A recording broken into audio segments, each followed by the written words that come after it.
The next award is presented to someone who has achieved substantial success and made significant contribution to the arts. Now is the time for the Arts Award, not before. Grantees could be visual artists or performing artists, as well as writers, authors, and professionals working in another artistic space to promote the arts and further the discipline. This year, we are privileged to be joined by our newest Arts Award recipient, Heather McCrae, class of 1991. Heather has a Bachelor of Arts in Canadian Studies and French from the University of Calgary and an advanced standing Bachelor of Applied Arts in Radio and Television from Ryerson Polytechnic University in Toronto. She's an award-winning television director, writer, producer with extensive background in lifestyle programming and documentary series. I'm honored to welcome Heather to accept the award for the arts.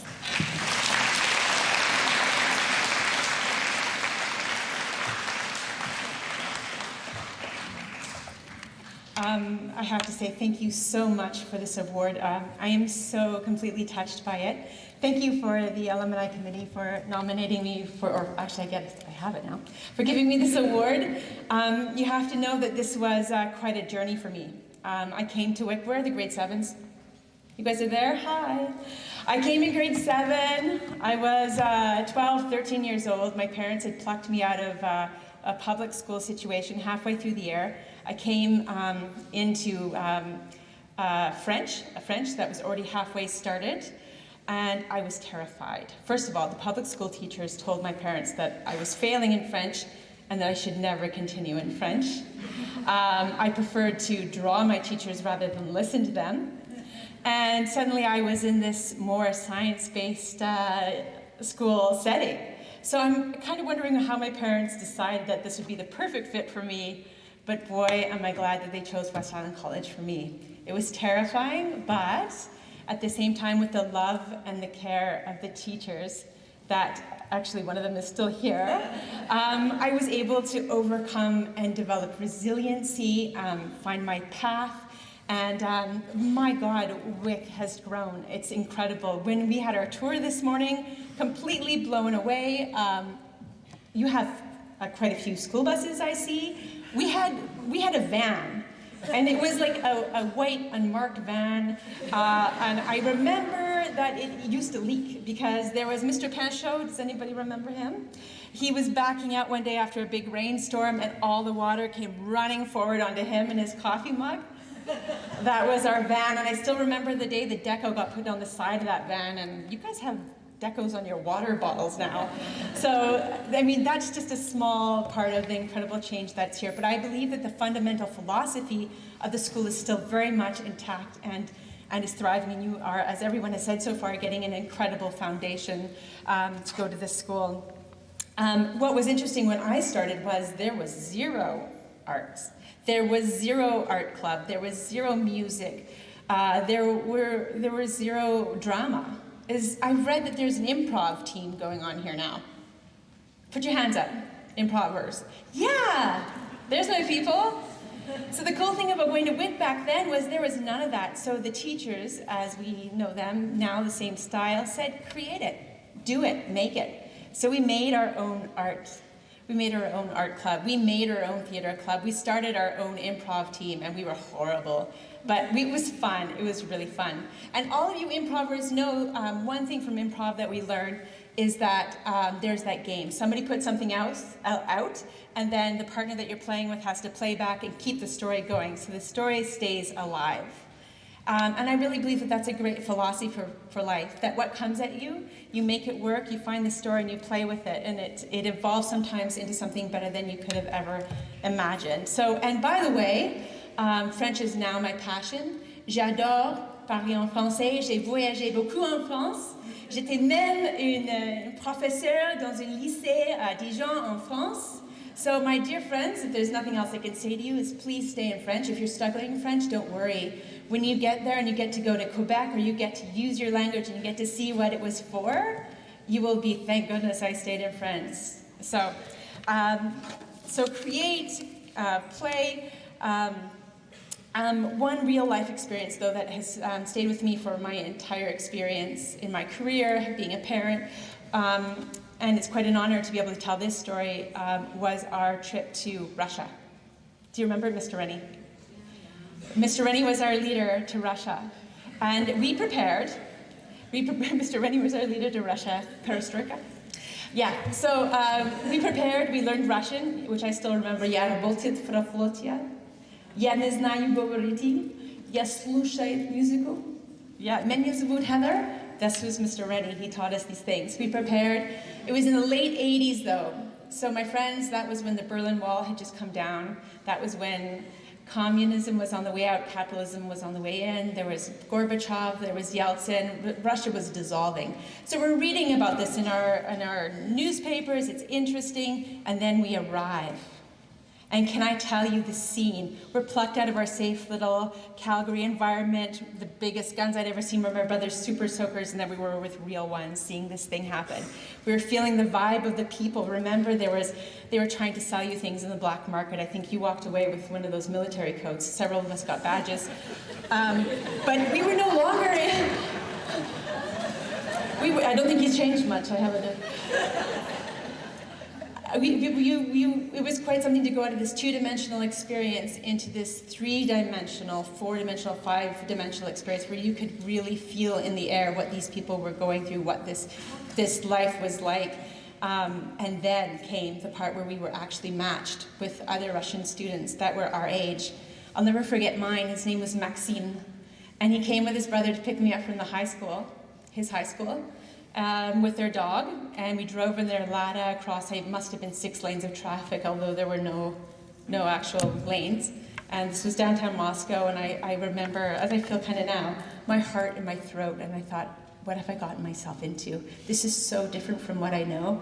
Can I do this? I can't imagine. And we came up close to the cinder block apartment where he lived, and we walked up these flights of stairs to his apartment. He opened the door to his apartment, and then the most beautiful, beautiful version of the Canadian national anthem began to play. It was his mom on the violin, and it was his dad on the piano. And they were members of the Russian National Orchestra that were playing for me my national anthem. This has stayed with me my entire life, and I can tell by your faces you can feel why. Because it was the first time in my life I'd experienced what it feels like to have another culture reach out to you, say, I see you, and bring you into that world. And I knew in that moment, I wanted to know what it felt like to always be in that position of challenge, to be able to feel a different world and feel that kind of, there's like an exhilarating rush. And it's like when you're standing up against one of those screens, if you hold your hand up, you see kind of your outline. You have a really strong sense of where you end and where you began. And this came rushing to me in that very moment. And I vowed that I wanted to do things in my life that would also reciprocate that kind of feeling. So, Mr. Rennie, it is quite an incredible opportunity for me to tell you thank you. To your face, because you're still here. Thank you. The other message that I got from you was, okay guys, stop looking outside in the bus and talking amongst each other. Look outside the bus.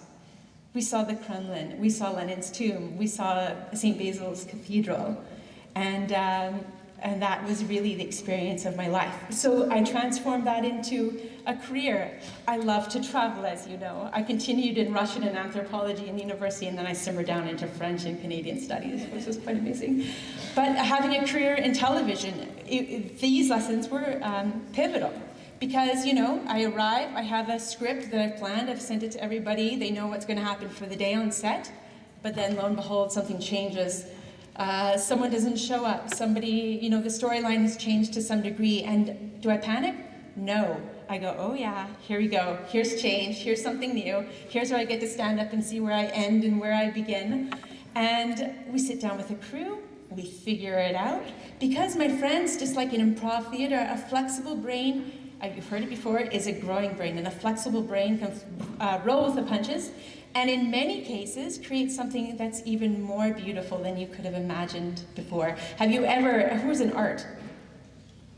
Many of you, art 10, 20, 30, I hear you're all in the same class.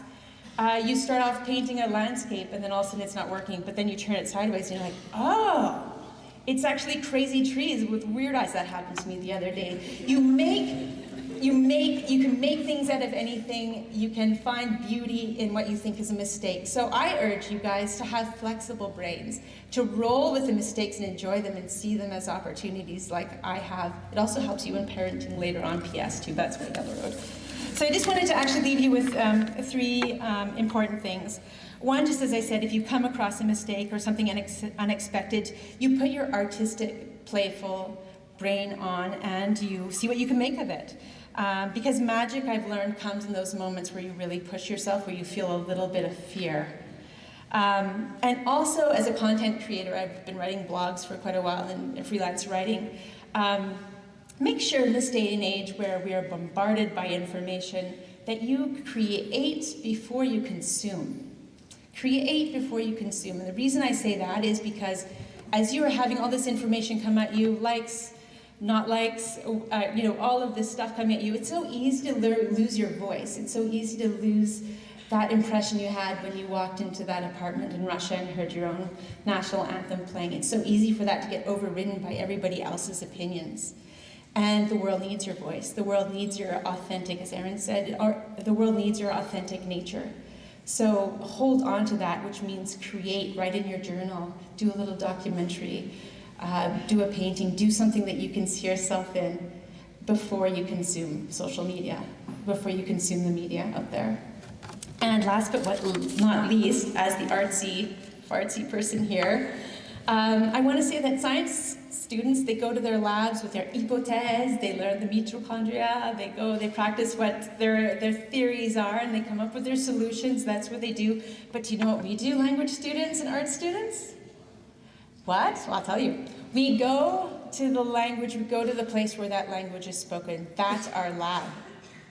If you're an art student, you go to the places where that art interests you. That is your lab. And for that, you need to get out and live. Take in every single opportunity, enjoy every single second, because your story might unfold just as mine. I can't believe I'm standing here before you. But take in every opportunity that comes your way. So live looking for surprise in every corner, and it will fuel what you have to say and create. Thank you so much for this opportunity. It is such a great joy to be here talking to you all.